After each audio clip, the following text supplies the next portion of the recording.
I want to welcome each one of you to our focus tonight on Dietrich Bonhoeffer. This event, as you know, is occasioned by the release of the movie Bonhoeffer, Pastor, Spy, Assassin. I hope that many of you, if not most of you, have had a chance to see this movie. But if not, I'm sure if you know a bit about Bonhoeffer, you'll be able to follow along with us. By way of introduction of Mark, I just want to say that over the past 2 years, I've had the privilege of getting to know him, and I have found Mark to be a very passionate and rigorously thoughtful follower of Jesus. He's an ordained pastor in LMC in our new Blue Ridge district in Virginia, and he is a former professor of theology at Eastern Mennonite Seminary. Mark has been doing research on Christians in Nazi Germany since 1980. And his first essay on Bonhoeffer was published in 1991. He has also authored 2 books on him, Bonhoeffer the Assassin, Challenging the Myth, Recovering His Call to Peacemaking from 2013, and also more recently, Discipleship in a World Full of Nazis, Recovering the True Legacy of Dietrich Bonhoeffer. Mark has established himself as an authority on Bonhoeffer and specifically on his views on peace and nonviolence. Mark has taken on himself the Herculean task of challenging the standard narrative repeated in the movie that Bonhoeffer was indeed involved in trying to assassinate Hitler. Key to this narrative is the contention that Bonhoeffer advocated for Jesus' approach to loving enemies in the Sermon on the Mount, until he faced the evil that is Hitler and Nazi Germany. Understandably, therefore, he set aside the Sermon on the Mount in order to try to stop Hitler. I know this standard narrative is certainly what I picked up in my time studying in seminary. Mark's book, in my opinion, Discipleship in a World Full of Nazis, is a tour de force of detailed historical research and theological reflection that thoroughly deconstructs this standard narrative. Bonhoeffer emerges as consistent in his faith and practice from 1931 to the end of his life, including with regard to his pacifism. So I really highly recommend this book. It's a rich exposition of Bonhoeffer's life and thought, as well as a challenge to each one of us to be faithful to Jesus in our contexts. So welcome, Mark. Appreciate so much you being able to be here with us and share from your expertise. And I'm going to turn it over to you now to lead us in this conversation. Thank you very much, William. It's very good to be with you all.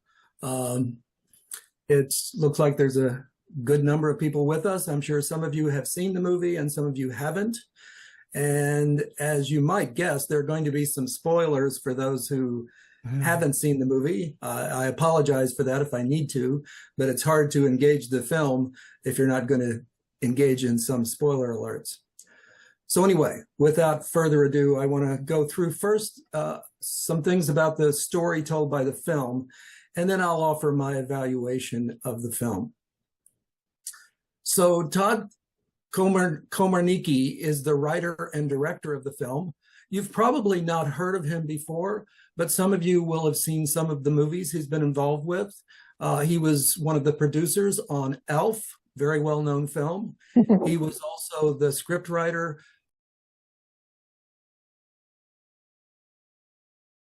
Oh, I'm sorry. I didn't know. Oh, you muted everybody. Did you mute everybody? Yeah, I think I did that. Sorry. Okay. Sorry. So I need to start again, I guess. Okay. Sorry about that. Just the last 2 sentences, Mark. Okay. So I do believe that this film displays Todd Komarnicki's talent. It's a compelling film. The story is well told for what story he wants to tell, it seems to me. I'm not a movie critic, but it does seem to me it is very well done. One of the things that I think captures what the film is attempting to do is a paragraph that is a part of the publicity on the part of Angel Studios that distributes the film. And here is the paragraph. When a pacifist is called to a political act that could change the course of history, how will a man of honor respond? This is the true story of Dietrich Bonhoeffer, a man who preached love while plotting the assassination of an evil tyrant. With world-shattering stakes, Bonhoeffer, pastor, spy, assassin, begs the question, how far will you go to stand up for what's right? So again, I think that captures what the director and writer is attempting to do in this film. So let me go through the narrative that is presented through this film. The movie opens by helping us to see that Bonhoeffer was from a very close-knit family. And the film will remind us a number of times that he was not only from a close-knit family, he continued to be closely connected to his family. And we're reminded, at least very briefly, that Bonhoeffer's childhood was lived in the midst of World War I, at least part of it was. His brother, one of his brothers, is conscripted into the military, and in the next scene is shown as being dead. They're showing his funeral. The next scene is Bonhoeffer going to New York City. Bonhoeffer went to study at Union Theological Seminary in New York. And the first part of that scene shows Bonhoeffer being in a classroom where he and his new African-American friend, Frank, are listening to a boring lecture. Frank introduces him to jazz music in a jazz club. Bonhoeffer clearly loves it, ends up playing with a jazz band on the stage. And then he's introduced to Abyssinian Baptist Church. Some have said that Abyssinian Baptist Church, which is an African-American church near Union Seminary, was the largest church there was at the time, certainly the largest African-American church. And in Bonhoeffer's connections with Abyssinian Baptist Church and with his friend Frank, he learns what racism is in a real way and learns, therefore, that there is evil in the world and one needs to take it seriously. He then returns to Germany and we see him talking with his family, and it appears that he's becoming less naive in this conversation with his family, but perhaps he was already beginning to become less naive after his time with the Abyssinian Baptist Church. And he is told that Nazism, while he's been gone in New York City, is on the rise, and that the church has been overtaken by Nazism. And they're beginning, that is, the Nazis are beginning to attack vulnerable people within the population. One of the themes that is presented throughout the film in a variety of ways, a variety of contexts, is the rise of anti-Semitism. The various things that are being done, first to marginalize, later to persecute, and finally to kill many Jews within Nazi Germany and outside of Nazi Germany. Bonhoeffer is shown being sent to England by what appears to be one of his bishops, and he says that I am sending you to England to be a spy. While there, Bonhoeffer meets with church officials. He has met one of the bishops in England, which is Bishop Bell, and through Bell, he meets with a variety of church officials, and he especially wants to inform them about the anti-Semitism that is fully underway in Germany, and new policies are being created to marginalize them and persecute them. One of the famous lines, important lines in the film, is silence in the face of evil is evil itself. Not to speak is to speak. Not to act is to act. Those words are attributed to Bonhoeffer. We are then shown a picture of Winston Churchill and his wife Clemmy, who are shown reading an article by Bonhoeffer. So they're learning from Bonhoeffer what is happening in Germany. And Clemmy says to Winston, he is calling on us to declare war against Germany. And then after that scene, we see Bonhoeffer being swept away. He almost seems to be kidnapped in what appears to be an official vehicle. And then we find out that he was swept away to be taken to direct a seminary back in Germany called Finkenwalde. And then not long after that, while being at the seminary, he and one of his students, who becomes one of his closest friends, Eberhard Bethke, are shown that they are discovering the extremes that are happening to the Jews now because they see evidence of what we in America know, what's been come to be called Kristallnacht. That is, there's a 48-hour period that begins on the evening of November 9th in 1938. And there are many synagogues that are burned down, many Jewish shops that are destroyed, many Jews that are hurt, and a few dozen Jews who are killed during that 48-hour period. Not long after they are made aware of Kristallnacht, then we are again taken deeper into the realities of anti-Semitism because Bonhoeffer's brother-in-law, Hans, is showing Bonhoeffer and his good friend Eberhard Bethke home movies that he or someone within the organization that Hans works for has made these home movies showing the killing of Jews. And then Hans adopts a very serious voice, and he says to both of the men, Bonhoeffer and his friend Eberhard Bethke, "This is not like when we met in your house, when you offered theology rather than action. If you are going to get involved in what I'm going to suggest to you, you are going to have dirty hands." Bonhoeffer responds by saying, "That is all I have to offer." Hans then says to the two men, "Gentlemen, what I'm going to tell you now will change your life forever. We have devised a plot to kill Hitler." Having heard that in a very serious tone, Bonhoeffer responds by volunteering to be involved in this plot to kill Hitler. He says, "What do you require of me?" Bethke then responds to Bonhoeffer saying that by saying, "But you're an avowed pacifist." Bonhoeffer responds, "I believed that then, before Hitler." Bethke again, "Haven't evil men existed before?" Bonhoeffer, "Yes, this is the only one, however, that I could stop." Then apparently it appears that Hans is suggesting to Bonhoeffer that he become an employee, or at least an agent, for Abwehr. Abwehr is a military intelligence agency that Hans works for. He tells Bonhoeffer, however, if you're going to work for Abwehr and get connected to people who are also wanting to kill Hitler, you will have to swear allegiance to Hitler. And then we are shown one of the executives, I assume, in Abwehr, trying to get them to, Hans again to pledge his allegiance to Hitler and to Nazi Germany, and for Bonhoeffer to do it for the first time. But after Bonhoeffer hears this, Bonhoeffer simply says, "Sometimes you need to exceed the father of lies at his own game." And then apparently he gets involved in assassination attempts by being an agent, an intelligence agent for Abwehr.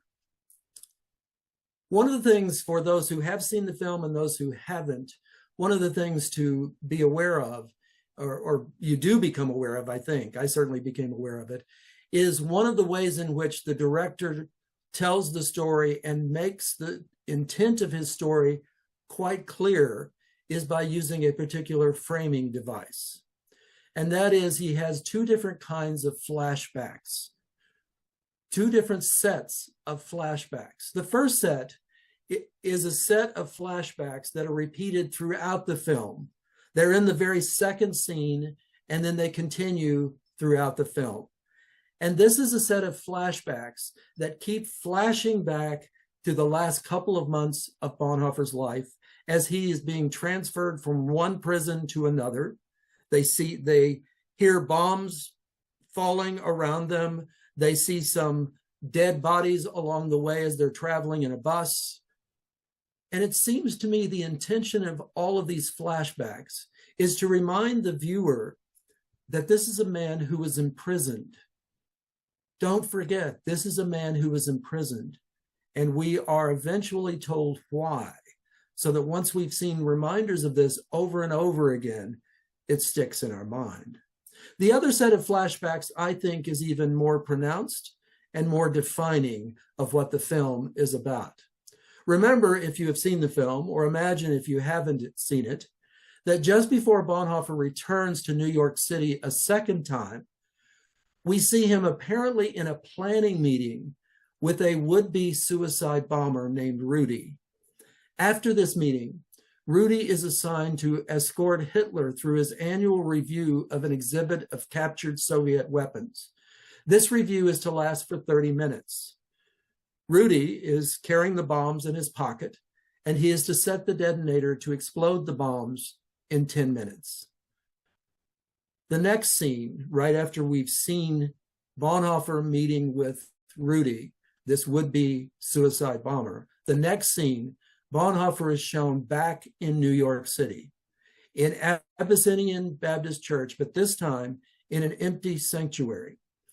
It's not clear whether he's practicing a sermon or practicing some sort of talk, but he's speaking. And the only one in the sanctuary that we see in the beginning is his friend, Frank. He's there. But it's not trivial that Frank is there and that he's in Abyssinian Baptist Church, because after all, these are the ones who taught Bonhoeffer to understand what evil is like and to remember that horrible things like racism and anti-Semitism are evils that you have to act against. So in this space, Abyssinian Baptist Church, Bonhoeffer is uttering powerful words. And then interspersed between his spoken lines are flashbacks, scenes looking back to the suicide bombing that apparently is underway in Germany, more or less at the same time Bonhoeffer is speaking in the United States, in New York City. Here are some of the most important lines from what he is saying in this talk in this empty sanctuary. Faith without action is nothing at all. And then there's a flashback to the assassination attempt in Germany. 33,000 Jews killed in 2 days. The time to rescue Jews is now. Flashback to the assassination attempt. Jesus speaking to Peter, follow me. Flashback to the assassination attempt. When Christ calls a man, he bids him come and die.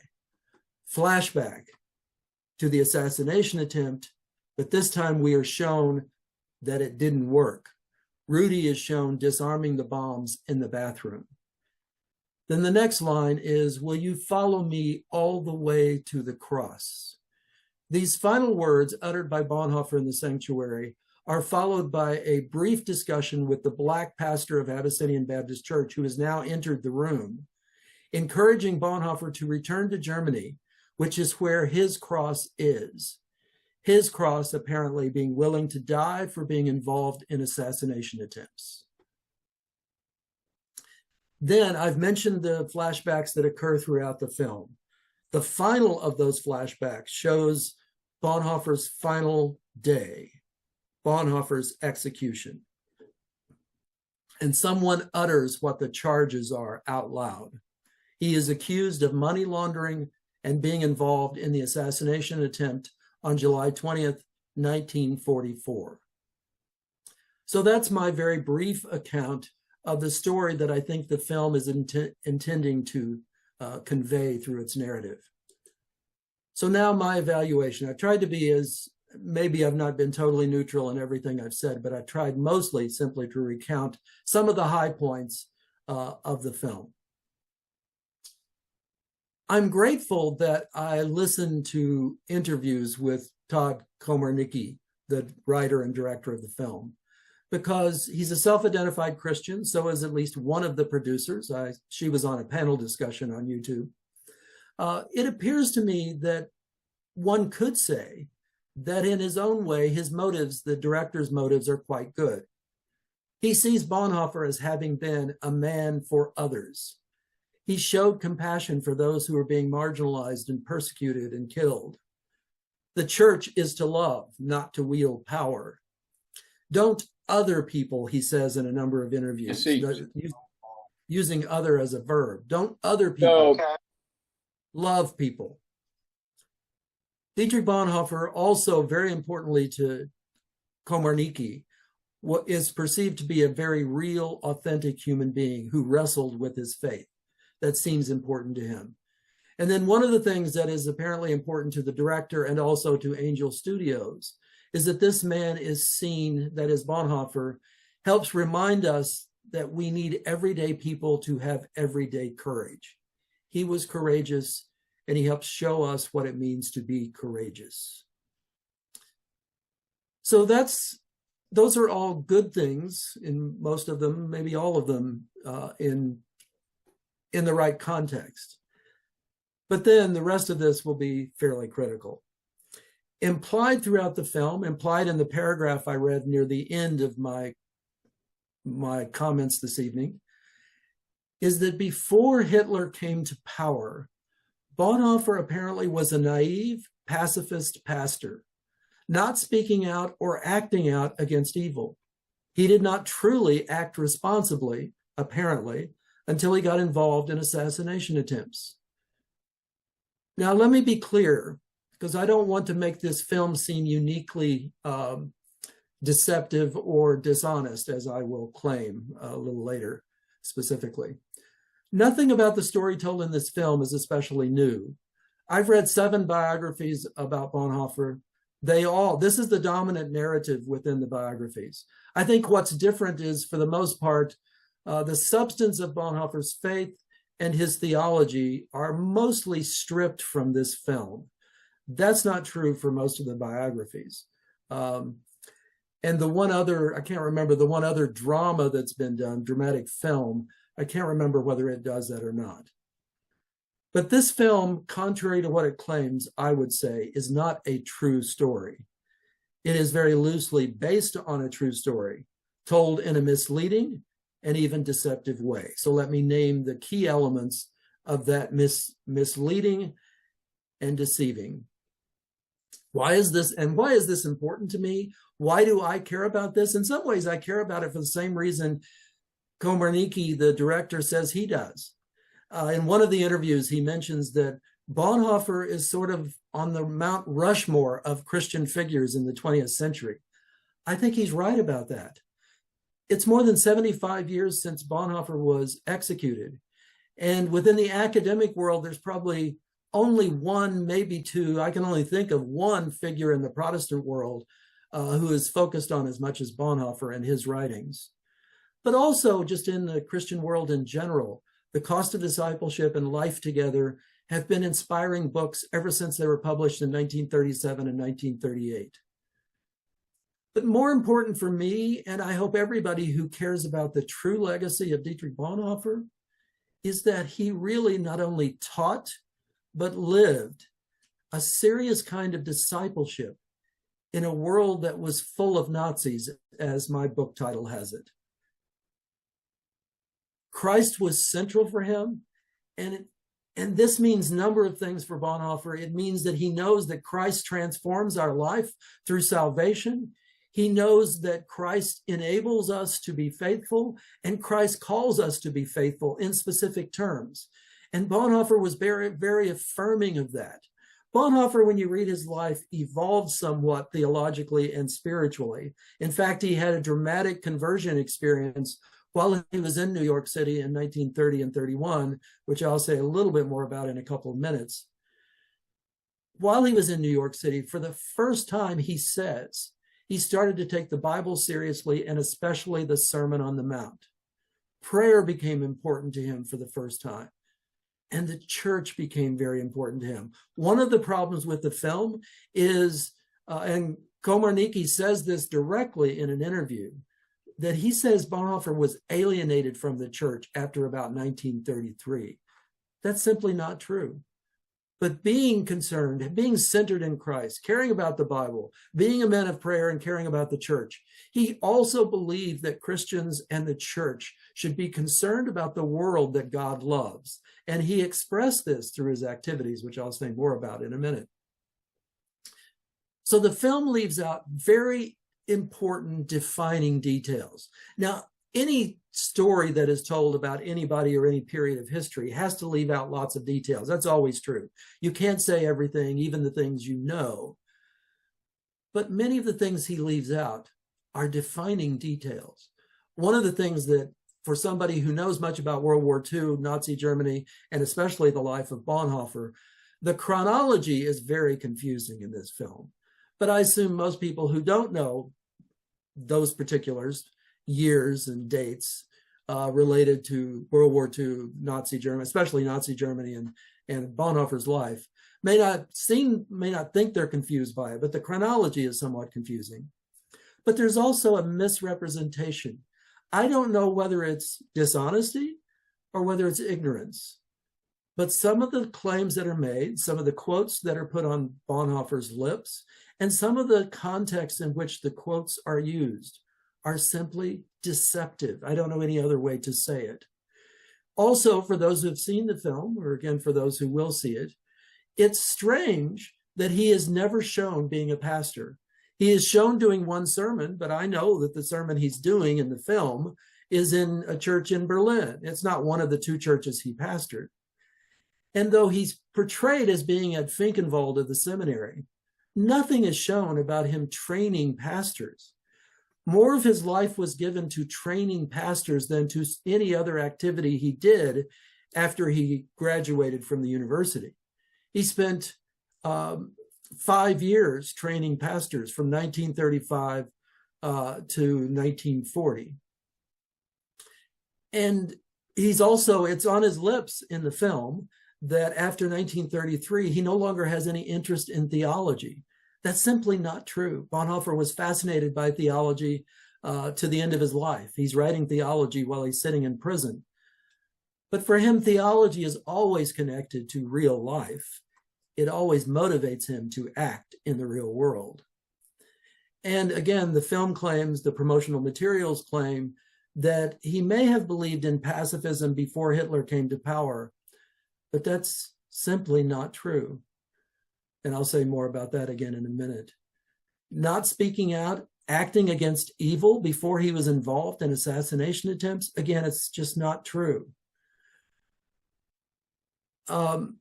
And again, the film certainly seems to suggest, especially when he was a pacifist, he was not speaking out or acting against evil. But before I move on with any other specifics about Bonhoeffer's life that are problematic in relation to the film, I don't want to hide what should be one of the lead statements. Clifford Green, who's the executive director of the collected writings of Bonhoeffer, which are sitting behind me, there are 16 volumes of the collected writings of Bonhoeffer.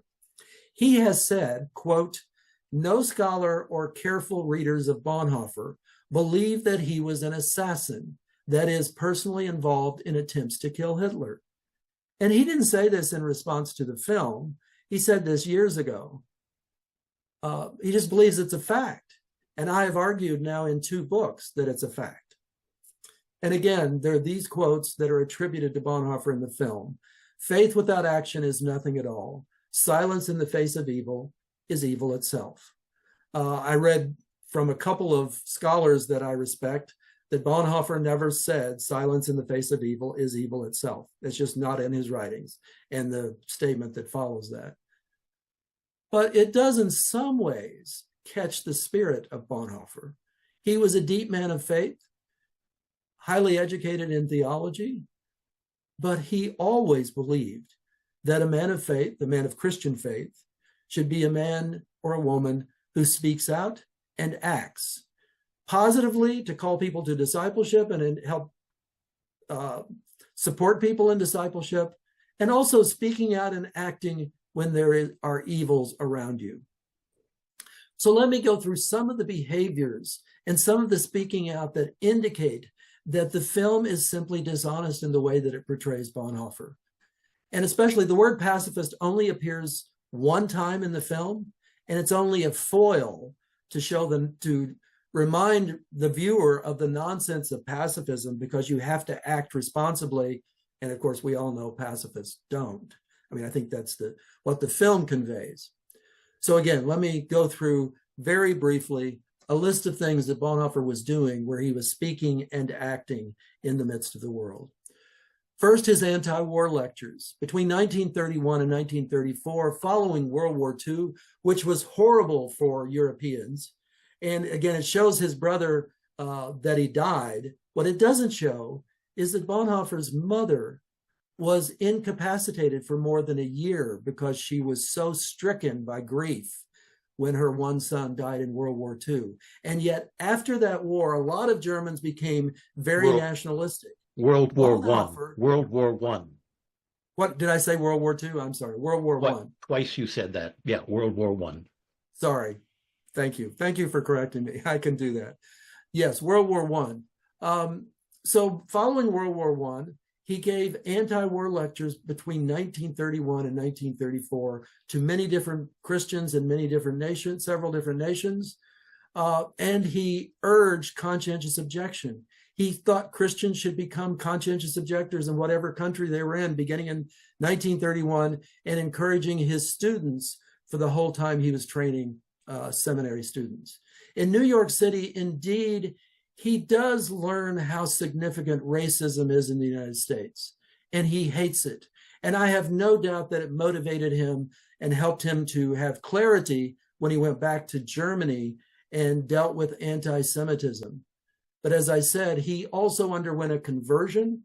And one of the things that he says in a letter to a longtime friend of his in January 1936 is that after 1930-31, when he was in New York City, I came to see pacifism as self-evident. And he's saying this 3 years after Hitler came into power at the end of January in 1933. So he certainly continued to believe in pacifism after Hitler came into power. In April of 1933, very shortly after Hitler came into power, Bonhoeffer wrote an essay attacking anti-Semitism and calling Christians to respond to anti-Semitic measures that are becoming laws. He names 4 ways in which Christians should respond. The first is that the church should encourage individuals and humanitarian organizations to speak out against inhumane acts. The second is that the church should question the state about its illegitimate acts. That is, the state should promote law and order. And if it's promoting lawlessness instead and chaos, then the church should criticize the state. Third, the church has an unconditional obligation toward victims of any social order. And he says specifically inside and outside the church. Fourth, the church should not simply bind up the wounds of victims beneath the wheel, but should fall into the spokes of the wheel itself if that is called for. And then throughout the rest of his life, his short life, he engaged in actions repeatedly that are consistent with this urging that he issued to all Christians. Throughout 1933, Bonhoeffer worked diligently to try to keep the Protestant church from being co-opted by Nazism. It's interesting that in an interview, Komarnicki says that Hitler co-opted the church because he saw the church as the center of power. Well, if that's true, and Bonhoeffer is working endlessly throughout 1933 to try to keep the church from being co-opted, is that not speaking out and acting? And then Bonhoeffer helped to compose a confession in August of 1933 that he hoped would be a foundation for what was emerging as what would be called the confessing church. Between 1933 and 1935, Bonhoeffer lived in London, England. He moved to London soon after he composed this confession of faith. It says in the movie that he was sent to England to be a spy. He wasn't sent to England to be a spy. He wanted to go there because he needed to leave Germany to get away from things for a couple or 3 reasons I could name. But he's a pastor of 2 small congregations in London. He gives a variety of sermons. He gives sermons on the Sermon on the Mount. Unfortunately, those sermons have been lost. Probably the basic substance was repeated in his lectures on discipleship. But he does give this interesting quote that I will quote right now. He says in one of his sermons, Christianity stands or falls with its revolutionary protest against violence. This is in 1934. In 1934, August of 1934, Bonhoeffer finally gets what he was hoping to receive for some time, which is a personal invitation from Mahatma Gandhi to study with him and to learn how to resist Hitler in a Christian manner, as Bonhoeffer said. that is through nonviolent resistance. What non-pacifist does that? In the 1930s, I don't think there was anyone. 1935 to 1937, Bonhoeffer directed the Finkenwalde Seminary. Soon after he was directing the seminary, Hitler announced that military conscription was being reintroduced in Germany.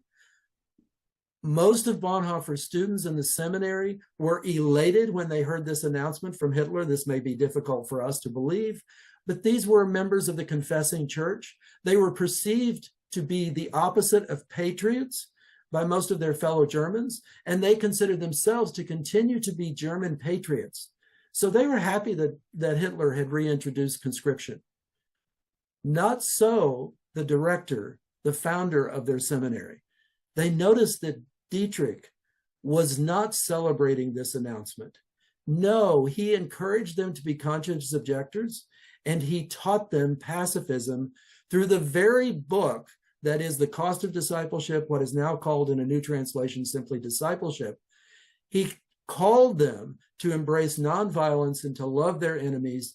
And that's where the quote exists that in the film is used to justify killing someone, assassinating Hitler.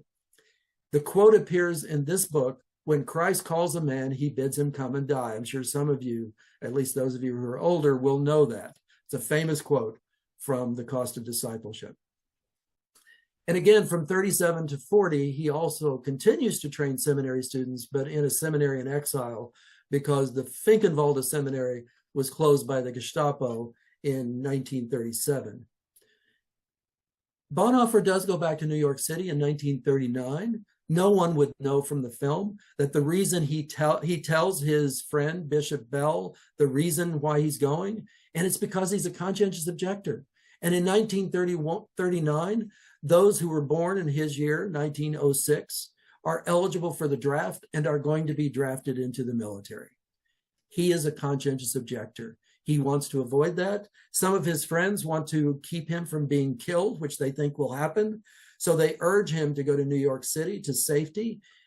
He comes to New York and he feels so guilty for not being with his brothers and sisters in Christ that he can only stay a few weeks. So he goes back to Germany in early July 1939. And then he's aware that he still has to deal with the fact that the military is trying to conscript him. Apparently has a conversation in the spring of 1940. Oh, by the way, the seminary in exile was also shut down by the Gestapo in 1940, spring of 1940. Apparently, about the same time the seminary is closed by the Gestapo, Bonhoeffer has a discussion with his brother-in-law, Hans von Donani, and his boss. And they tell him, if you come to work for the Abwehr, this military intelligence agency, we will make an argument to the relevant officials that your work for the Abwehr is essential for the welfare of Germany, and you will receive a notice that you are ineligible for being drafted, and therefore they can't touch you, they can't draft you. Okay? Finally, assassination attempts. I've already given the quote from Clifford Green. There is no evidence whatsoever that Bonhoeffer was involved in the assassination attempt that it shows him being involved in the film. In fact, it is virtually impossible that he was involved in this attempt. And it's interesting that at his execution, the charge that is named is his being involved with the attempt on July 20th, 1944. That's a different attempt. Bonhoeffer had been in prison for more than a year before that attempt happened, and he was in prison for several months before that plot was even put together. And I could say more about that. Bonhoeffer's only involvement, as I show in both of my books, in being involved in the attempts to kill Hitler, is that he was connected with a number of people involved in the attempts, especially his brother-in-law that he was very close to. And he apparently was willing to do what one expert has referred to as putting out peace feelers. That is, the resistors wanted him to communicate with his friend Bishop Bell in England and try to get Bell to ask England and the Allies not to take advantage of Germany if Hitler is removed from power. So he does that. I don't see that as being inconsistent with pacifism. Some might. The actual reason for his execution, well, let's first deal with the reason for his arrest. Bonhoeffer was arrested because of being involved with a successful effort to save the lives of 14 Jews. And money laundering is one way to refer to that, because the officials did discover financial irregularities because they gave these Jews quite a bit of money to help them resettle in Switzerland. That's why he was arrested on April 5th of 1943. He was imprisoned because the judge, we now have a transcript of what happened at Bonhoeffer's trial, and the judge was furious that his work for the Abwehr was not essential for the welfare of Germany. So he was effectively living out the life through Abwehr of a conscientious objector. The judge names this, and he's furious. And he was executed. Why? Thousands of people were executed after the attempt on Hitler's life on July 20th, 1944. Most of these thousands of people who were executed had nothing to do with killing Hitler. Undoubtedly, Bonhoeffer was perceived to be an enemy of the state. He knew people who had attempted to kill Hitler. He knew people who were committing treasonous acts. Just having that information and not reporting it could get you executed. So a couple more comments. I'm almost done. I have about two short paragraphs. Pacifists are often told, all of us who have been pacifists for very long know this, that we cannot be responsible in the face of evil. One of many reasons why I don't want the Bonhoeffer story to be distorted like this is because Bonhoeffer is the sort of reminder we need to help us see how we can act and speak in the face of evil and in effective ways. He was trying his darndest to get the church to be faithful, and had he been successful, had they listened to him, things would have been very different. One of the things I've agonized over is, what is the moral of this film that the director wanted to communicate? I mean, it's interesting. The straightforward message is that evil leaders like Hitler should be assassinated. I mean, one of the things that many would not know, because they don't know the chronology that well, is the assassination attempt that's happening in this film was happening in June of 1939. World War II had not begun. The Holocaust had not been put into effect by Nazi Germany. They were not directly attempting to eliminate all Jews in Europe. Hitler was still very popular with the German people. Really, in that kind of situation, you want to encourage people to assassinate people they think are evil? And in our time of dramatic cultural conflict, where there have been 2 assassination attempts on somebody that lots of people think is like Hitler, that's what you want to say? But for most people who aren't interested in assassinating people, I don't think that's the message they're going to take away. They're going to believe that faith without action is nothing at all, which is true. But I also wonder what the movie is communicating about the usefulness of the Christian faith. All I can see from the film is that it gives you emotional highs, because Bonhoeffer truly enjoys the music at Abyssinian Baptist Church. It provides comfort in times of need. You can see him when they do the flashbacks. He's in prison, he's suffering, he's feeling almost destroyed, and his faith is giving him comfort. It motivates him apparently to act against evil and to have courage, but no specifics are related to what that looks like in relation to the Sermon on the Mount or other teachings in the New Testament that might have helped him to see how a Christian should live faithfully in speaking and acting against evil. But Bonhoeffer is very clear about that, particularly in his book Discipleship, but also in other writings, including Ethics. So that was a pretty long presentation. I am certainly happy to hear all the questions one might have. Yes, because there are so many things I didn't cover, despite the fact that that was a fairly long presentation.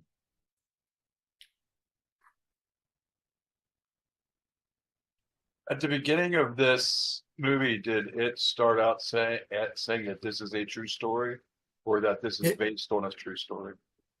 It says that it's a true story. It says that in the promotional materials, and it says it, I'm pretty sure, right at the beginning of the film. Pretty amazing. We can look at the Bible, it's written 2,000 years ago as a true story.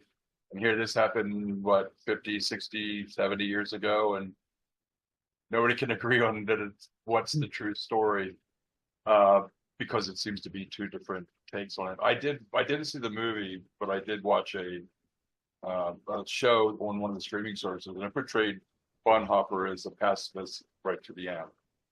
Oh, So it's interesting to hear the two takes on something that was just not too long ago, really.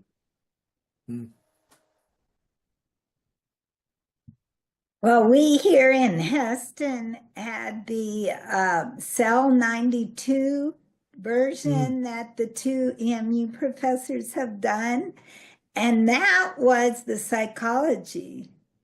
Have you seen that? oh yes, I've seen it twice, I think, here in Harrisonburg. So would you say that's true? No, no, Oh. it presents the same basic narrative. I'm so disappointed that this is co-authored by a Mennonite and is being done in many Mennonite settings. Mark, in the movie, I was surprised. I don't know much about Bonhoeffer, but from what I do recall, that he lived I assume there was a more of a life of piety than what the movie shows. Shows him smoking, and of course that's a European cultural thing, I understand. Shows him drinking. But it surprised me, and I think, if I recall, I just saw the movie last night, but I think it said based on a true story. Just as I recall seeing, it didn't say a true story; it said based on a true story. We all know what that means. So I have a question about the piety part. Yeah. If the movie just did that to draw different people in to see it, and also, what's your take on the scene where his Bonhoeffer's friend, whose heart is softened, he turns back to getting the German church back, and he says that during a sermon, and the congregation applauds, and the guards at the Nazis leave the church. And was there such a thing that there was a turn back to the true church? That it just never caught fire, but was there a turning? Did some German Christians believe that yes, we need to turn the church away from the state and give it back to God, so to speak? Yeah. There's two questions. The first question about piety. Bonhoeffer was certainly very pious. One can see that in many of his writings. And he wasn't before 1930-31 by his own account. But he certainly is after that. You can see it. In the 5th chapter of my newer book, Discipleship in a World Full of Nazis, I kind of try to show some of that. It's certainly one of the prominent things in Eric Metaxas's biography of Bonhoeffer, which also has the dominant narrative, but he does show Bonhoeffer being pious, having a very active personal faith, which is certainly very true for Bonhoeffer. In terms of, yes, I assume you're talking about Martin Niemöller in the film. Again, the names are often not very clearly, you don't really know who's doing what. And the chronology, again, is wrong. I think it has Martin Niemöller speaking in 1938 in the film, or maybe 1939, but probably 1938 after Kristallnacht. Martin Niemöller was arrested in the summer of 1937, so he wasn't speaking anywhere in 1938. And I don't think Martin Niemöller ever spoke out boldly against anti-Semitism, which happens in the film.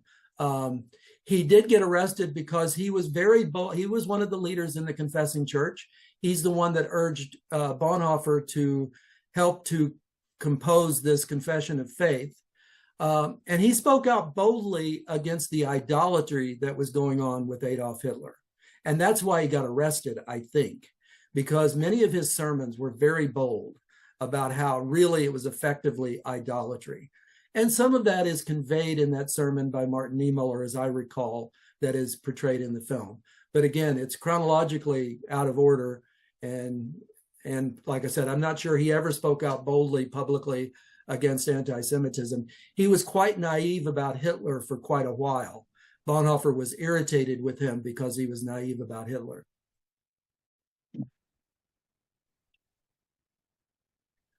Would you say a few Oh, things? but I should say a couple of other things because of the specifics you gave. He was very pious, but that doesn't mean he didn't smoke cigarettes. C.S. Lewis was very pious, but he smoked cigarettes. And I imagine Bonhoeffer, like most Germans, including very Orthodox, even evangelical Germans, many of them drank alcohol. It's kind of odd, I think, it may even be inaccurate, that he was drinking alcohol in the jazz club in New York City in 1930-31. What was going on in New York City in 1930-31? Prohibition, I think, was still operating. And if it was, then I doubt that he was drinking alcohol in a jazz club in 1930. Eberhard Bethge was one of Bonhoeffer's closest colleagues.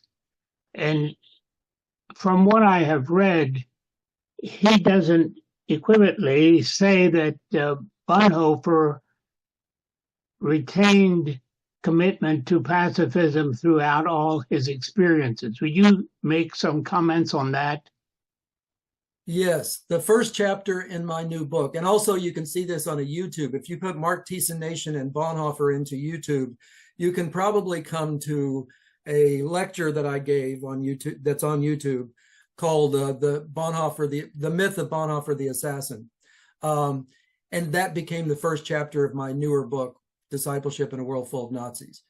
Anyway, that first chapter is my account of what Bethge's large biography, it's a 1,000-page biography of Bonhoeffer, and how it distorts our understanding of Bonhoeffer. He does imply, he doesn't say it straight out in the kind of way that the film does, but he does imply that Bonhoeffer was in one way or another involved in attempts to kill Hitler.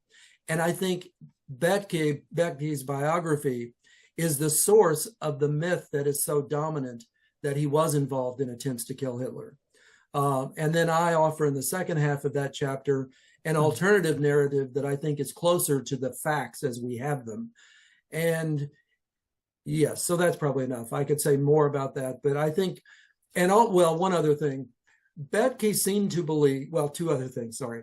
Bethge seemed to believe that Bonhoeffer changed his convictions significantly beginning in 1939 and 1940. In fact, I have quotes from him where he says Bonhoeffer no longer believed in discipleship in the way that he wrote about it in The Cost of Discipleship, and that he no longer talked about violence and nonviolence after 1940. Both of those statements are simply not true, and I show how they're not true. And so he sounds like he believed that Bonhoeffer became what is often called a realist, influenced by Reinhold Niebuhr, who was one of Bonhoeffer's teachers at Union Seminary. But Bonhoeffer specifically expressed his disagreements with Reinhold Niebuhr, his teacher at Union Seminary. So he did not agree with Niebuhr's realism. I also engaged quite a bit with Clifford Green, who I quoted from. Clifford Green has written two pretty good essays on Bonhoeffer's peace theology and peace actions. And he, unlike Eberhard Bethge, and he was good friends with Bethge, I'm pretty sure. Clifford Green, if he's still alive, I think he is. I'm not sure whether he's still active or not. He's in his 80s, I imagine. But Clifford Green believed that Bonhoeffer was consistent in his views on peace from 1931 forward. He just thinks he was never quite a pacifist. And that's what I argued in my first essay that I published in 1991. And I argued something like that again in 1999 in a second essay I published. For the first 30 years I was writing about Bonhoeffer, I wasn't convinced he was a consistent pacifist from 1931 to the end of his life, partly because I was under the sway of Eberhard Bethge's narrative in his biography. And I knew he was the authority, and who was I to question his authority? But finally, in 2009, 2010, when I had a sabbatical from teaching at Eastern Mennonite Seminary, I did serious work on the attempts to kill Hitler and lined up those attempts with the life of Bonhoeffer. And it just seemed highly unlikely he was involved in any of them, except what I've already named, which is putting out peace feelers. Whenever I see a movie, it always troubles me because I wonder, is this true? And I didn't have time to read your book, so I'm glad for this evening. Thank you. But I wonder, what is the motive? Certainly the producers would know what you know. You would think so. There is one. No, the dominant narrative is so dominant that no, most people don't know what I know. And unfortunately, almost nobody seems to have read my second book, which I think is better than my first book. But although both give, I think, pretty serious arguments as to why the kind of argument I'm making is true. No, I wouldn't imagine the woman who's a producer and a Christian. I doubt that she really understands this.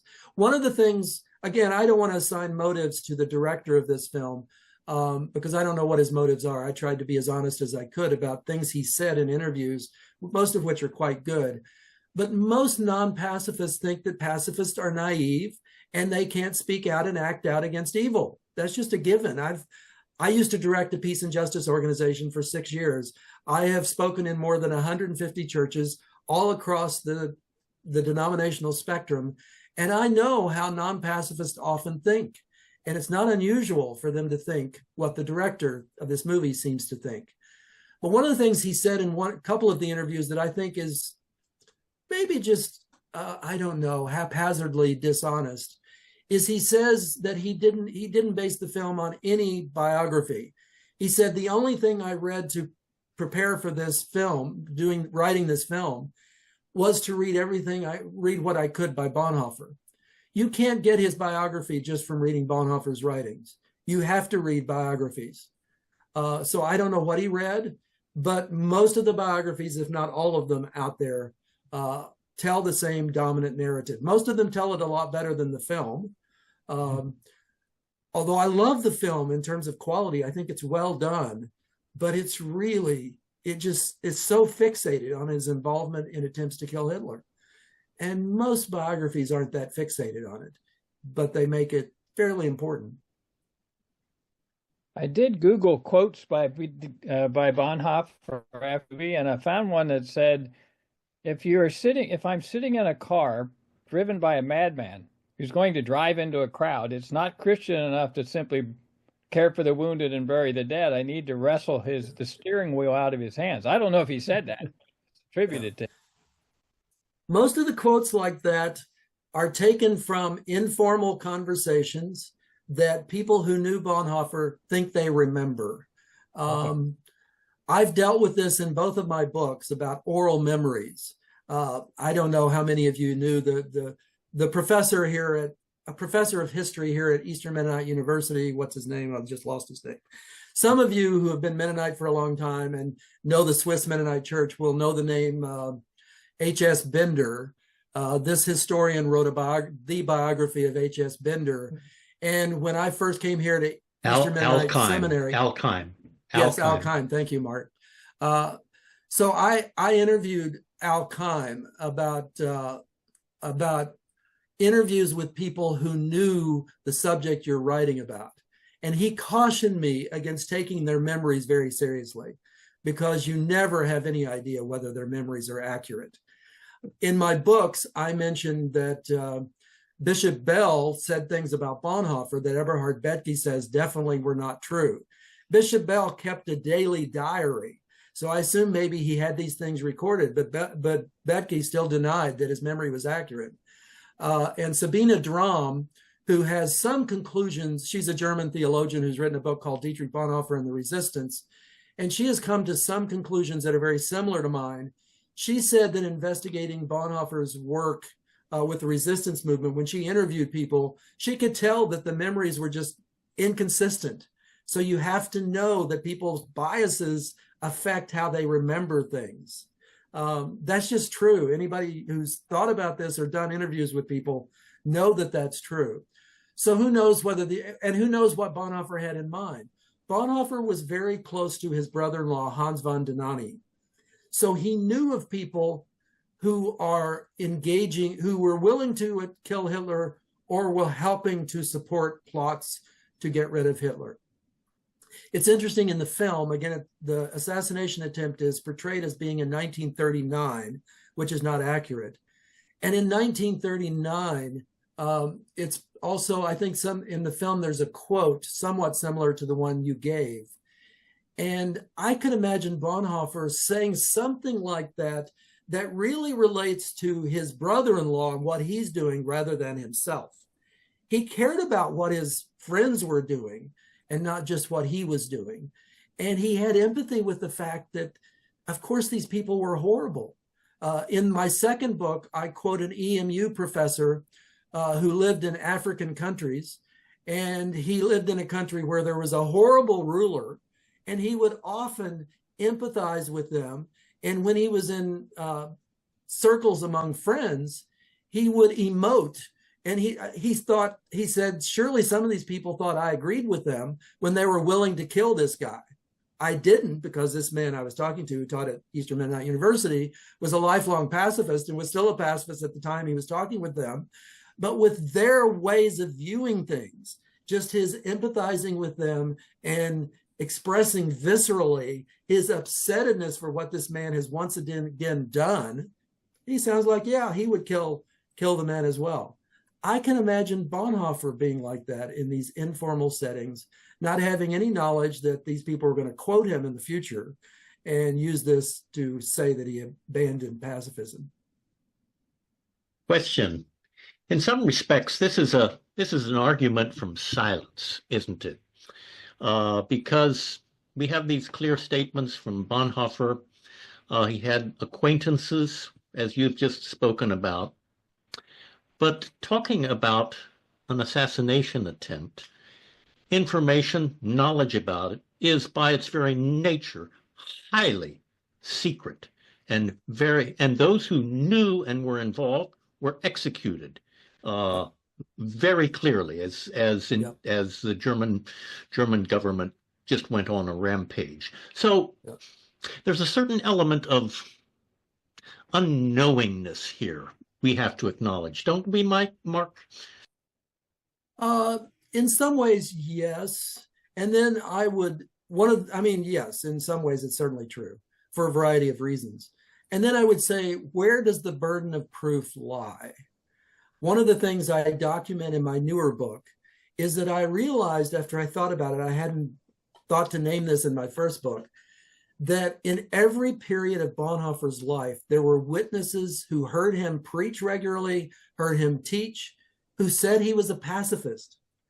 So in the summer of 1931, he, for the first time, advocated for pacifism, according to Jean Lasserre, who was a French student at Union with Bonhoeffer, and converted him to pacifism. He said he advocated for pacifism in the summer of 1931.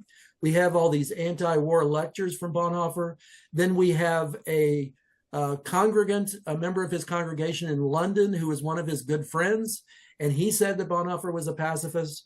We have a number of Bonhoeffer students who were students of his both at the University of Berlin when he taught there, and also at Finkenwalde. They said he taught them pacifism, and he himself was a pacifist. There's a man who was converted to pacifism through Bonhoeffer, who became a Quaker, and he gave Bonhoeffer credit. And that's all before 1939 and after. But then we also have his sister-in-law that is quoted in one of the documentaries as saying, "Why is it that you Christians don't believe in killing people?" She's saying that after he returned from the US in 1939. Karl Barth, the famous theologian, met with Bonhoeffer a number of times, 6 times, I believe, between 1940 and 1942. And he says in Church Dogmatics that Bonhoeffer was a pacifist. He was convinced of pacifism by the New Testament. So we have in every segment of his life, and then the man who sent him to pastor in London, who hated Bonhoeffer, he said he should not be allowed to train students at a seminary because he was a pacifist and enemy of the state. He had heard Bonhoeffer lecture a number of times. and he said he was a pacifist. So again, we have testimonies from every segment of Bonhoeffer's life. So that's not silence. And then we have Bonhoeffer's writings. Again, there are many who think that he changed because of some of the things he says in Ethics. His book Ethics, which he was working on between 1940 and 1943. He didn't finish it, so the unpublished manuscripts are what were eventually published and given the title of Ethics. I have one chapter on that book, and I think I show pretty conclusively that no, he didn't abandon his pacifism. He still affirmed a call to nonviolence and said the Sermon on the Mount was crucial for understanding the Christian life. And he affirmed the book Discipleship, where he makes an argument for pacifism, in 1944 while he's sitting in a prison cell. So that's not silence. So the burden of proof, it seems to me, ought to be on those who are making the argument that is the dominant narrative. One can quibble about details, and I deal with those details in both of my books. But the burden of proof is pretty clear, it seems to me. Mark, what do you think are the main factors that helped establish this kind of standard narrative about Bonhoeffer abandoning his pacifism in the face of Nazi Germany? What would be the main factors that help that get established? Yeah. And do you think that any of this has to do with perhaps Bonhoeffer being overly subtle? Well, in his lectures and certainly in The Cost of Discipleship and in other writings, he's anything but subtle. Yeah.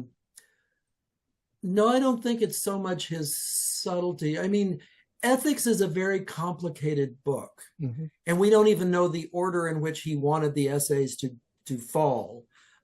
Clifford Green has done the hardest work to help us understand the order that Bonhoeffer probably intended the essays to be in, which is very helpful. And he also helps us to see that Christ is the very center of everything Bonhoeffer is about, and so that's true in the Ethics manuscripts as well. But going back to your question, as I said, I think the central source is Eberhard Bethge's biography. And then why would Bethge say that, who was a good friend? I should also say Bonhoeffer's other best friend as an adult is Franz Hildebrandt. Franz Hildebrandt, who was a Jewish Christian, was a pacifist during the time he knew Bonhoeffer until the day he died. I heard Franz Hildebrandt speak in 1984. I talked with him briefly. And in his lecture he gave at a conference in Seattle, Washington, he said, as an off-the-cuff remark, if there's any one book that every Christian should read, it's The Politics of Jesus by John Howard Yoder. This is Bonhoeffer's, one of his two closest friends, and the friend that Bethge said was Bonhoeffer's best friend and most like-minded friend. I tend to think that Bethge was never convinced of pacifism. And I also think he wanted the legacy of Bonhoeffer to be a serious legacy that most theologians would affirm and take seriously. Do I need to say to those among you, at least, who are pacifists, that doesn't typically happen with pacifists? So if you want your hero, your good friend, a man that you loved and respected, to be respected by most theologians, help them to see he's not a pacifist. He, in fact, I think, has become sort of a poster child for Niebuhrian realism. That's one of the ways I've come to view the dominant narrative in relation to Bonhoeffer. My wife has a friend who's lived in Germany for about 45 years. They went to Bible college together in Canada. And we were with her in 2015, I think it was. She used to teach half the year at Juilliard School of Art. And anyway, I had a conversation with her about all of this. She's married to a German, and they happen to be friends of the children, or the son, one of the sons of the man who tried to kill Hitler in July 20th, 1944. And I asked her, why do you think this would be promoted? And she said, you have no idea what kind of guilt the generation that were contemporaries with Bonhoeffer have, those who are still alive. This is in 2015. Not a lot of them were still alive in 2015, but some of them were. And even their children, particularly the children who are very aware of what their parents did, and so many of the fathers colluded with the Nazis. the guilt just racks the consciousness of so many people. They desperately want to believe that more people tried to bring Hitler down than did. And certainly they want to believe more broadly that more people resisted Hitler so that they don't have to feel so much guilt as a country. That makes some sense to me. I mean, I don't know that I'll ever say that in a book or even an essay because it's just a guess, but it certainly makes sense to me. And it might be true for Eberhard Bethge. In the beginning, you may not know, but I don't know whether he says this in the biography. I've heard this somewhere. In the early years after World War II, and I think for the first 2 decades after World War II, after World War II and Bonhoeffer was executed, Bonhoeffer was perceived to be shameful because he was not patriotic. It was a while before they respected those who were trying to kill Hitler. So it was a long time. I've been told, we went to Germany in 2017, but I don't remember looking for streets that are named after Bonhoeffer, but I've been told there are quite a few of them. So now he's a hero for lots of people, but he's a hero to lots of people because he tried to kill Hitler. And we like that.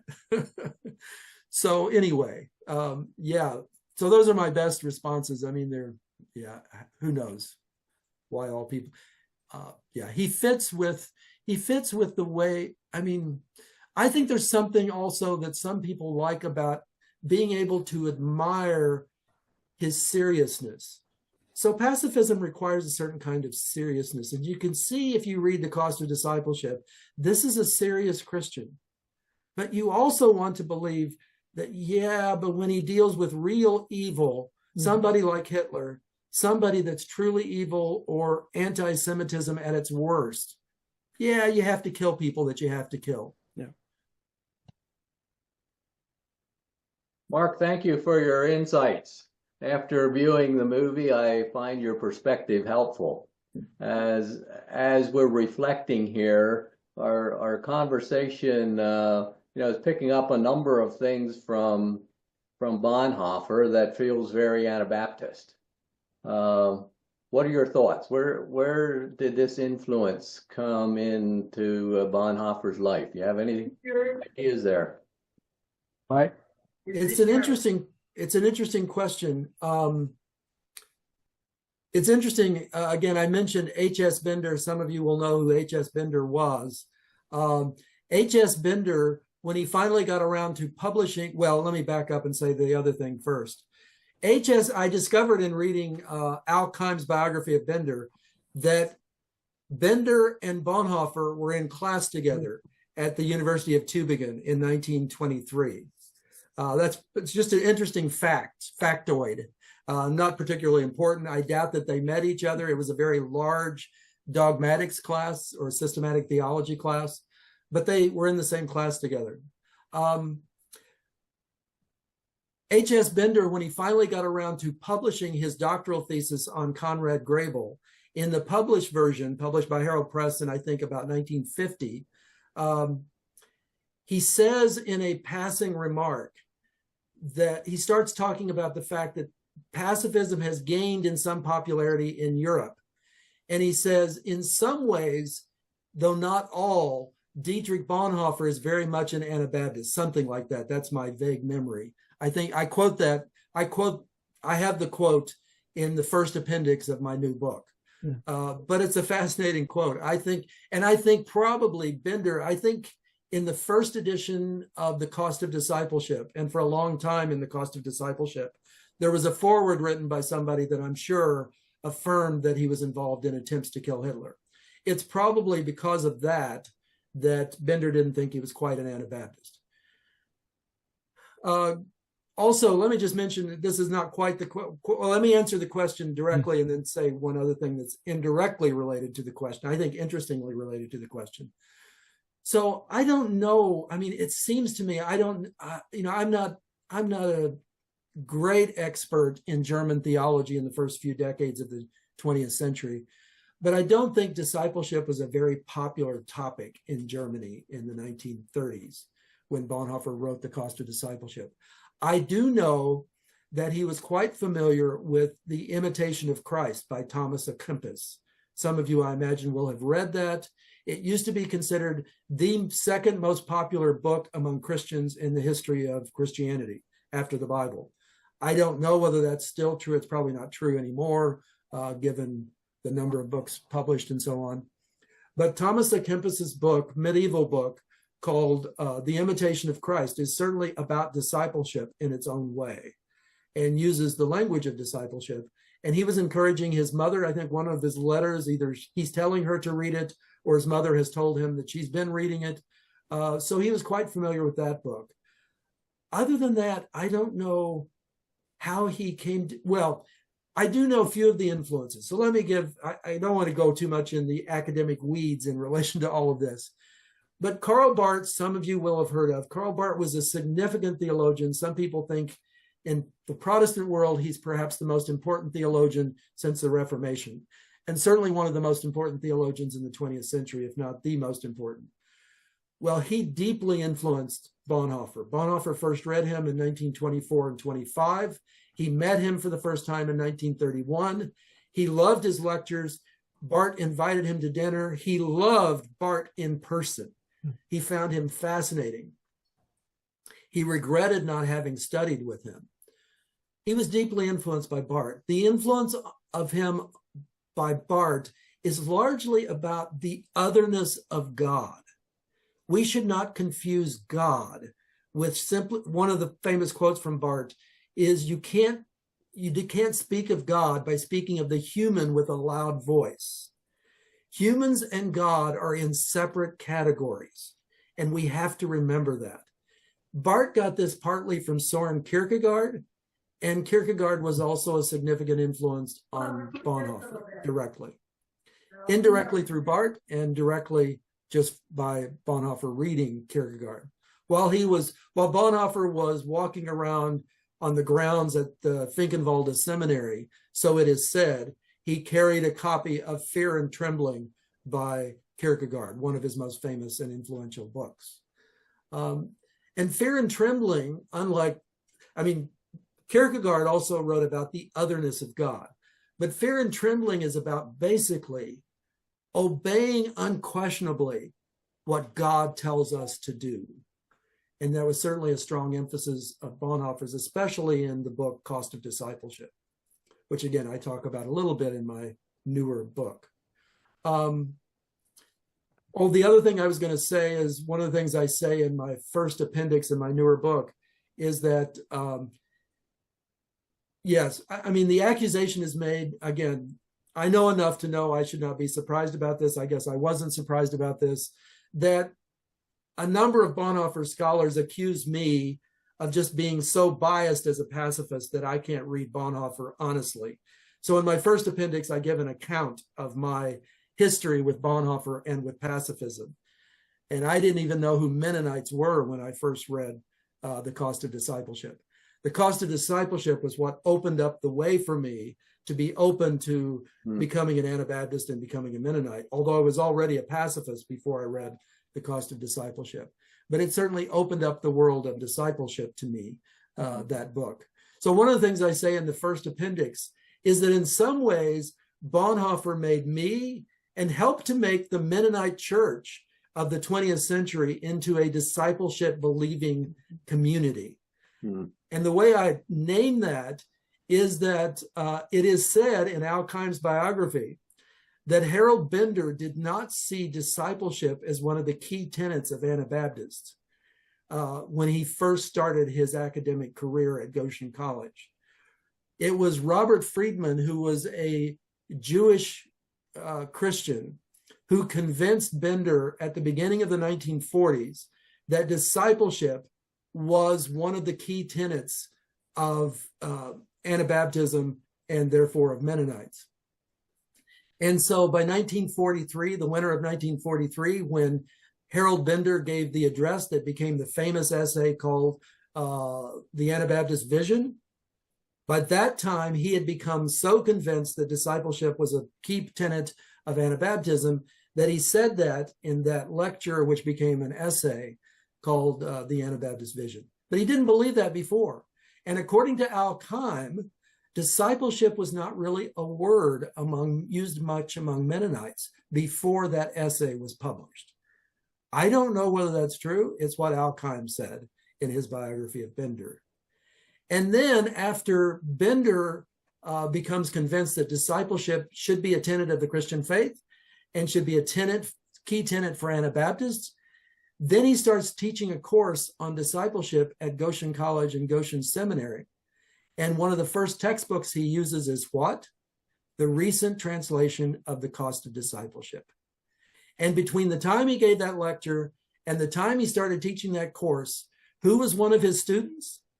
John Howard Yoder, who wrote The Politics of Jesus, which caused many of us to see discipleship and to see following Jesus in a new way. So anyway, Bonhoeffer was very important in all of that in some ways. And Bonhoeffer and his friend Franz Hildebrandt were considering leaving altogether the dominant Protestant church, which was Reformed, Lutheran, and United, as they were sometimes called, which was 2/3 of all Christians in Germany. They were considering leaving that church and starting a free church. And when I finally became a Mennonite, having already gone to AMBS, I did so because I wanted to be a part of a church that didn't confuse being American with being Christian. And at least at its best, it seems to me, Anabaptists have understood that not only in the US, but in every country they've been a part of. They don't confuse nationality with the identity of the church and the identity of following Jesus. And I wanted to be part of such a church. I have a question about Bonhoeffer and his understanding of government. You mentioned that one of his things that was important to him was speaking, essentially speaking truth to government, or speaking up against wrong the government was doing. And I believe he was also very passionate about being a German. So what was his sort of understanding of being German, and also of the Christian, what it means, what the government is in relation to the church and the kingdom of God?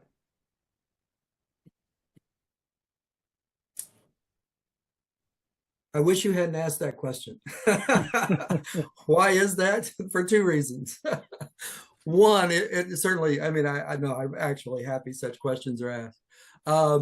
One, it's one of those kind of questions that I won't be able to give a very good response to, because I am well aware that there are some essays that Bonhoeffer wrote, which are in like the 16th volume of the collected works, that I have not studied carefully, that I need to study to answer that kind of question very well. So that's one thing. Secondly, I do have some sense of how he saw that in relation to violence. Again, what he says in the essay on the Jewish question that I summarized in the 4 points of how Christians are to respond gives one sense of how he thought about such things. Also, in the book Cost of Discipleship, I don't know that I realized this 20 years ago, but it's very clear when he's making a 15-page argument for why Christians should be committed to nonviolence, they should love their enemies. Among other things, he doesn't do a lot of quoting, but he is clearly alluding to Luther's view of the two kingdoms, that the church is one thing, and acting within the church is one thing. Acting, if you're, say, a soldier or you're a hangman or whatever, that's a different thing. And when you're living your everyday life, one of the things Luther said, which a lot of Lutherans and Protestants generally don't know about, this was true for Augustine, it was true for Luther. Both of them said, in terms of everyday existence, we should live by the Sermon on the Mount. We should embrace nonviolence. But Bonhoeffer said, Luther said, I won't try to go also keep talking about Augustine, but Luther said, if you're a soldier, you go by what it means to be a soldier. You take your cues from the office of soldiering. And that would be true for any number of occupations. I have a book, which is a fascinating book from, I think it's late 16th, maybe early 17th century, by a hangman or it's about a hangman, but it has a lot of quotes from him. And he is justifying hanging people in brutal ways out in public. The public, of course, applauding if they're horrible people being hanged. And he's justifying this with a Luther kind of theology. Bonhoeffer, very specifically in The Cost of Discipleship, challenges that way of framing things. He says you can't divide your life in this kind of way. Your life is whole, and it's to be lived consistently no matter what you're doing. You're always to live as a Christian. I don't know that you know, but Menno Simons, the namesake for the Mennonite Church, Menno Simons was different from some other Anabaptists in the 16th century in that, well, he was living in a different context, of course, than, say, Michael Sattler at the beginning of Swiss Anabaptism. But Menno Simons didn't have a problem necessarily with Christians being in positions of government, lots of different positions in government. But what he does say very clearly is, no matter what position you're in, you are to live as a Christian. So you don't kill people, you don't affirm the killing of people, among other things. Well, that's the same sort of view that Bonhoeffer portrays in The Cost of Discipleship. Now, whether there's some other writings like in volume 16 of the collected works, which seem to say something else, I'm not sure, because it's one of the many smaller topics that Bonhoeffer didn't address a lot that I have not pursued real carefully. That's why I don't like that you asked the question. I have to show my ignorance, but it's probably good to show my ignorance. Thank you.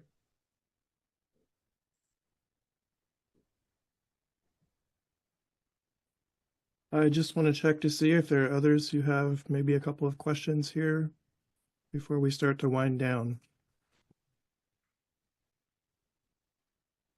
There were already a lot of good questions asked, and not sure if that contributes a lot to the discussion. But first of all, thanks again for your comments to the movie and to Bonhoeffer as someone that really seriously looked at his life. I appreciate that a lot. The question maybe relates back to the assassination attempt, or that supposedly Bonhoeffer was involved in. Would it make a big difference if he knew about the attempt, which he quite obviously did? Or would you agree with that statement even? He knew about the attempt because his brother-in-law was involved and other people that he knew. So would you think that if it's true that he thought being that silence in the face of evil is evil, that if he viewed that kind of violence as evil, generally speaking, that not speaking out against it would have implicated him a little bit as part of it by not speaking out of it against it? Oh, so he should have spoken out against the people he knew that were trying to kill Hitler. Exactly. I mean, is there any evidence that's an interesting question. Yeah. I mean, knowing about an assassination attempt, at least from Hitler's point of view, would also implicate him as participating in it in some form. So how do you stand on that? I mean, as an athlete, wouldn't he have a responsibility to say, hey, this is evil too? Yeah. Well, to begin with, I mean, again, to repeat what I said earlier, he did not utter those words that are attributed to him in the film about speaking out against evil. If you don't speak out against evil, it's evil itself. He didn't say that, according to experts who have searched through his writings. But your question, nonetheless, is an interesting one.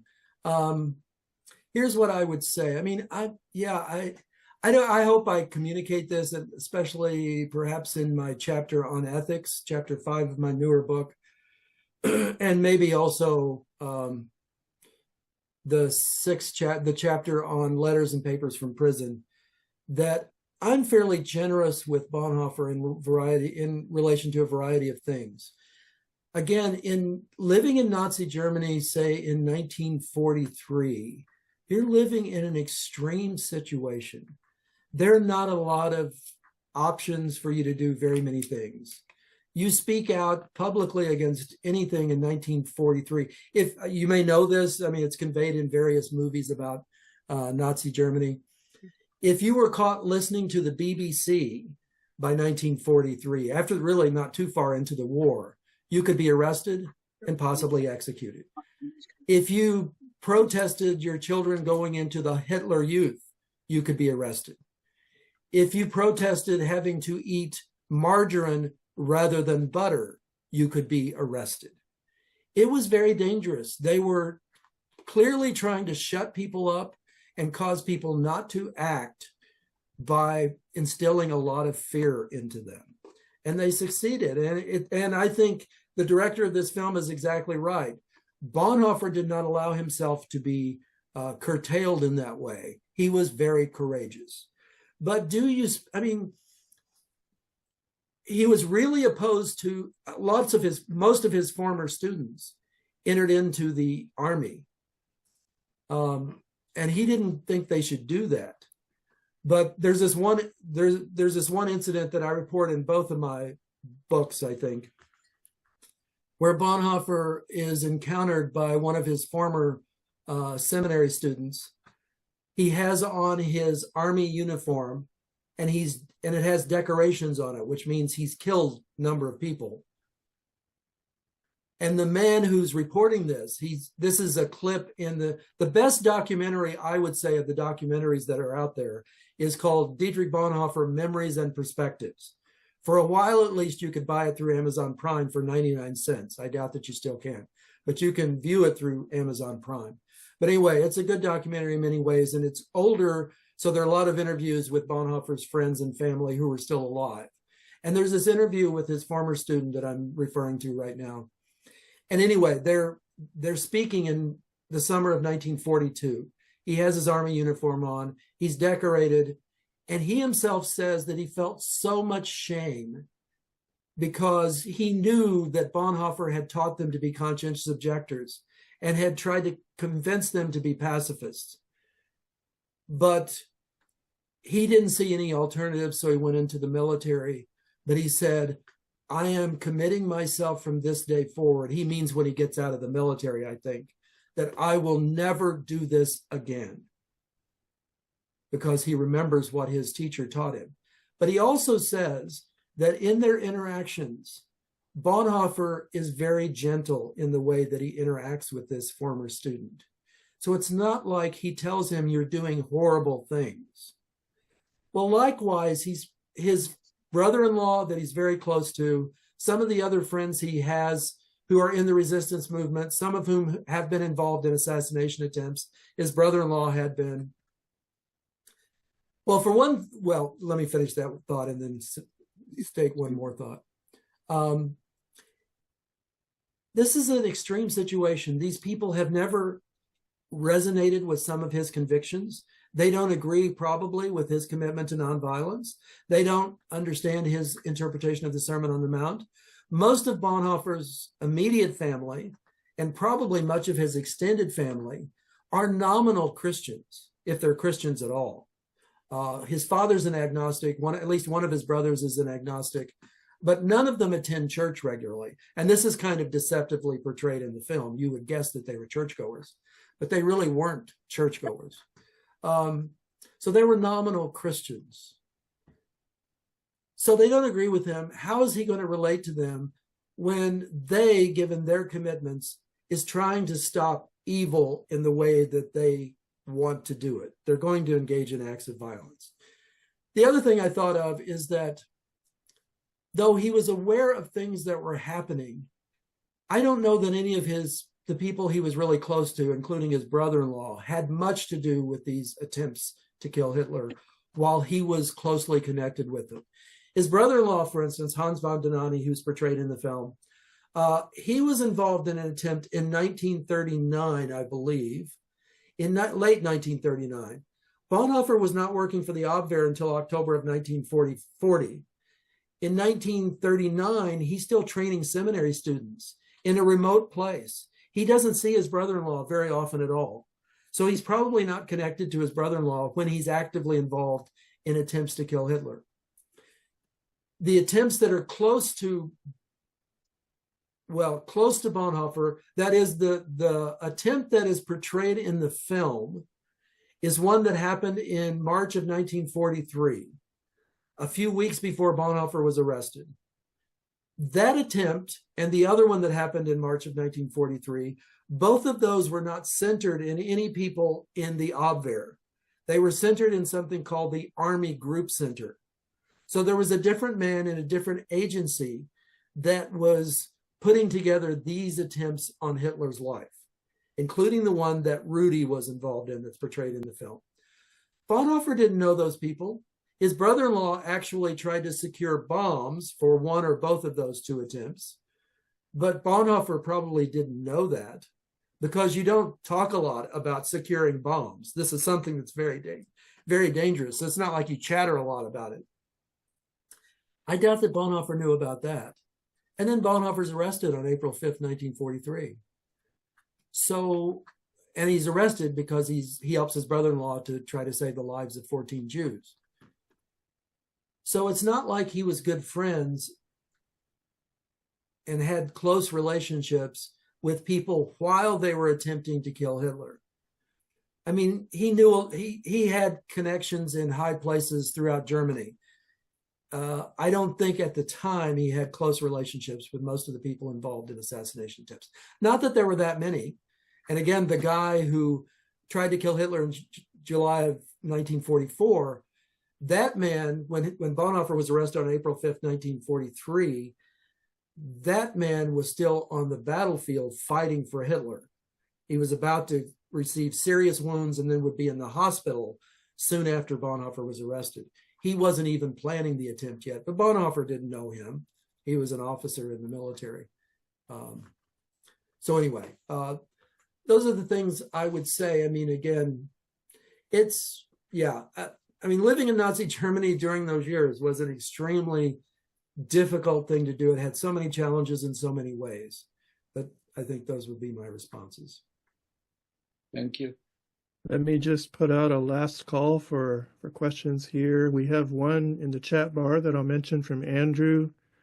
What effect or influence do you think this new film will have on the many Christians who will see it and likely aren't or won't, dig much further into what you're talking about?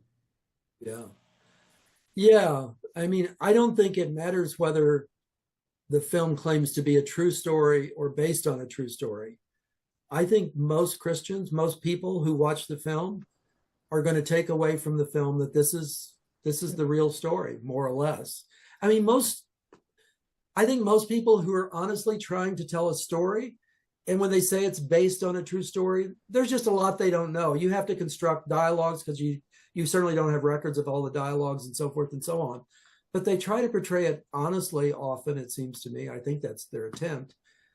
So I assume most people will come away thinking this is the real story of Dietrich Bonhoeffer. And of course, today, I mean, you can check this with me. I should ask people I know who are a generation below me and maybe the next generation below them. I think many of the generation of my children who are in their 40s probably don't know who Bonhoeffer is nearly as much as my generation. So I don't know that he was very well known before this film, but I think people will take away that this is the real story. And it's very sad to me. And again, I think communicating this at a time of such cultural division and clashes, when there's a lot of rhetoric in the public realm that says one or more people are like Hitler, and you're supposed to assassinate such people. I mean, it seems like a strange message to have at this time. But like I said, I don't think, since most people aren't drawn to assassinating people, I just think that they'll take away a message that says you have to use violence when evil is very prominent and you can do something about it. And it's very sad to me that that's going to be reinforced. What is even sadder to me is it's going to be reinforced through a dishonest way of telling the story about Dietrich Bonhoeffer. But I do think that's what people are going to take away. Mark, I stand corrected on my statement earlier on. Thank you to Stacy, who looked up the official trailer. She says that the movie says at the beginning of the trailer, this is the true story of Dietrich Bonhoeffer. So my apologies. Yeah. Thank you, Dale. Yeah, thank you. Sure. I wonder how Do you feel the portrayal of him standing up to the church was a positive portrayal in the movie? Standing up to the church. Have you seen the film? It felt seen- true to me, but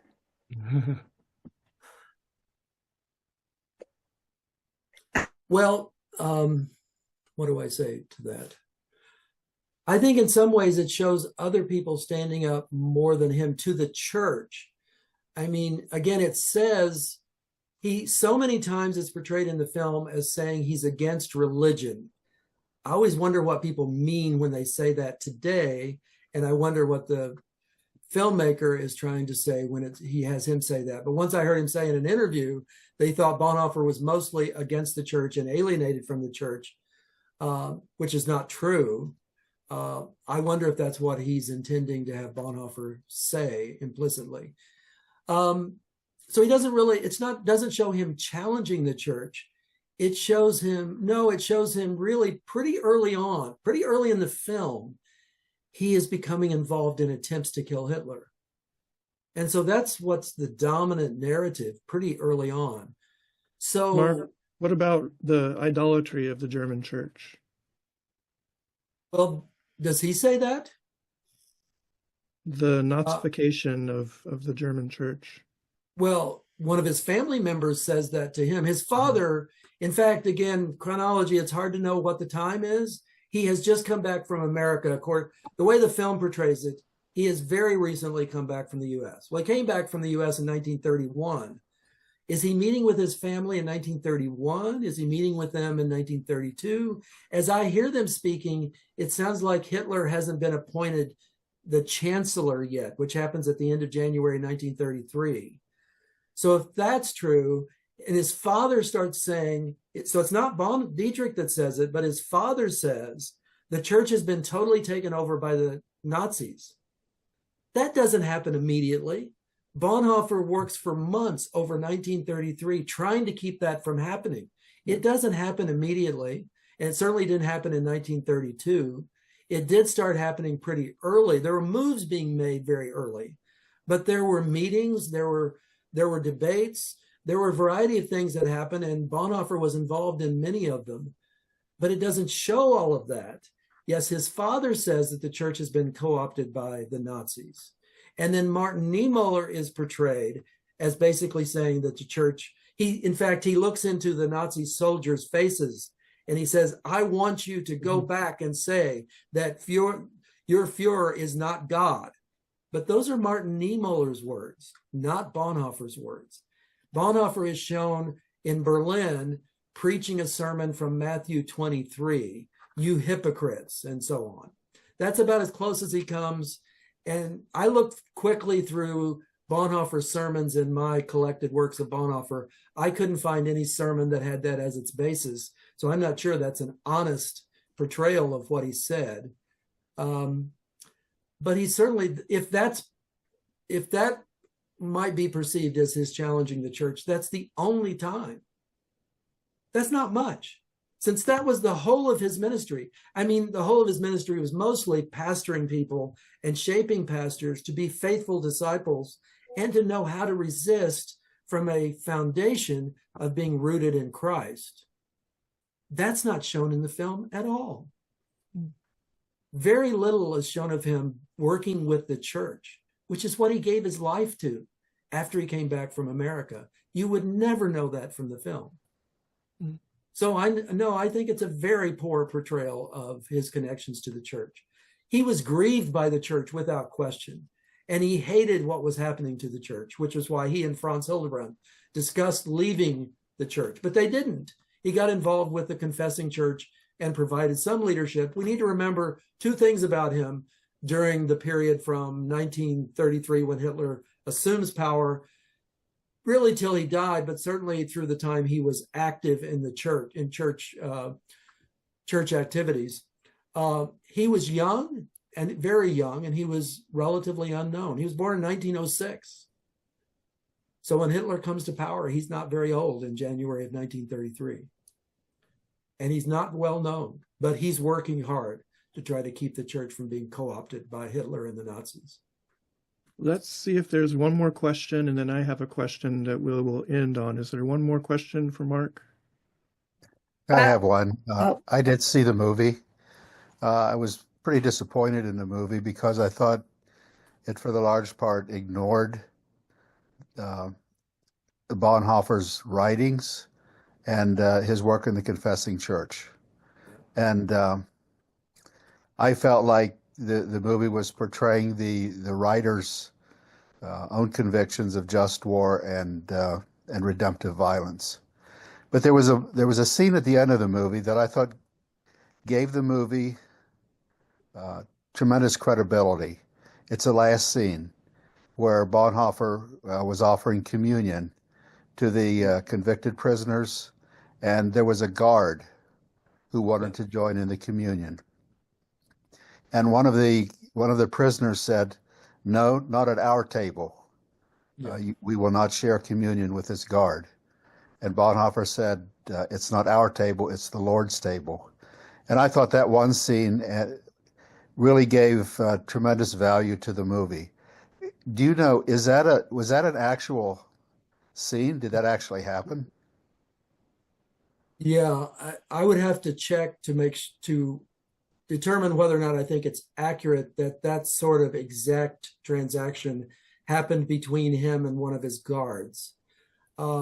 It was often the case that Bonhoeffer was received so positively by his guards that they certainly warmed to him and would treat him very favorably.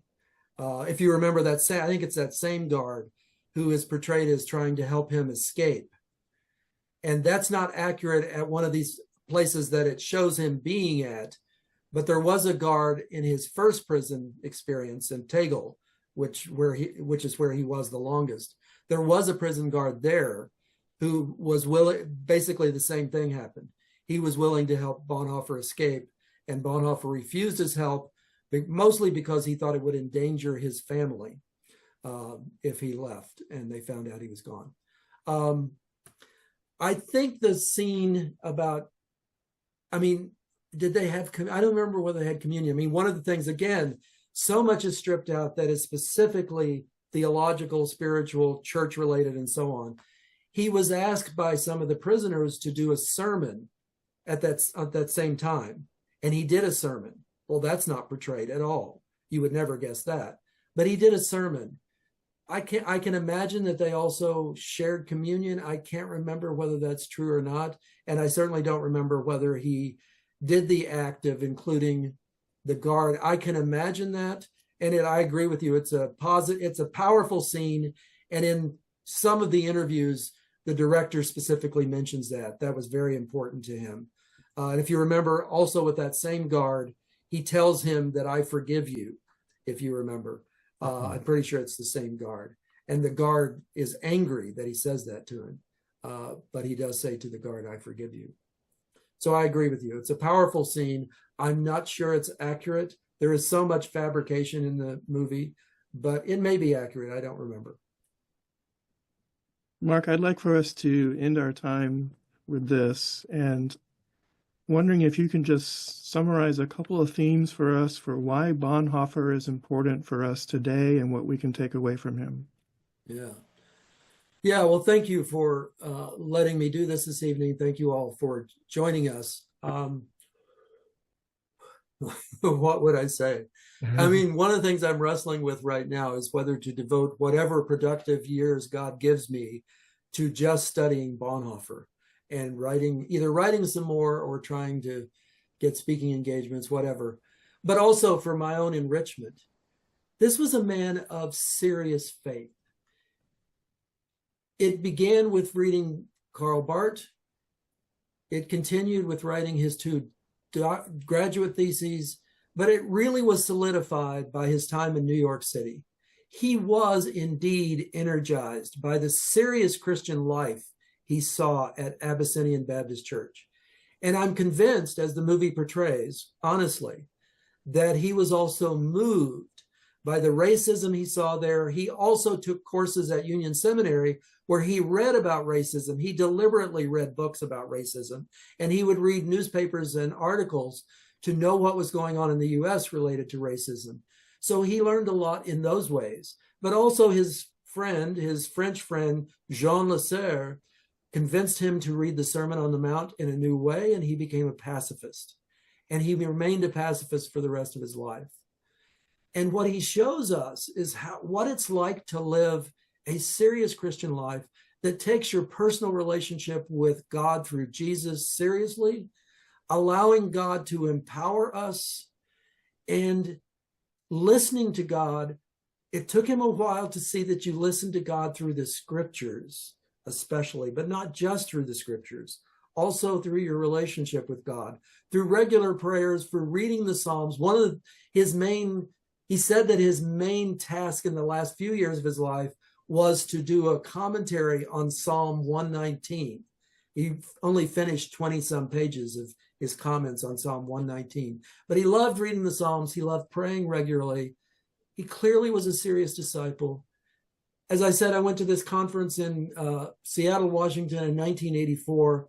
I met two of his former students. His two best friends were there, Franz Hildebrandt and Eberhard Bethke. It is obvious that this man made an imprint on them that remained for the rest of their lives. He makes that imprint on me when I read him.